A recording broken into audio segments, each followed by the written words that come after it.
Yan mga bro, so magandang hapon sa inyong lahat. Ano, may dumayo dito sa atin. Ayan o.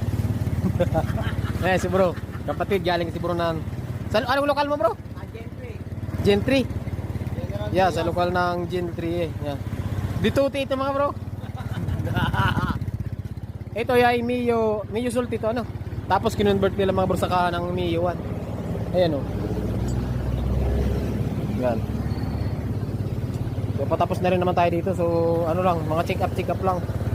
Ito mga bro, hindi naman sira yan eh. Ang ginawa ko lang dyan, nilagtripan ko lang. Nilagyan ko yung medyo ano na kasi, medyo loose compression.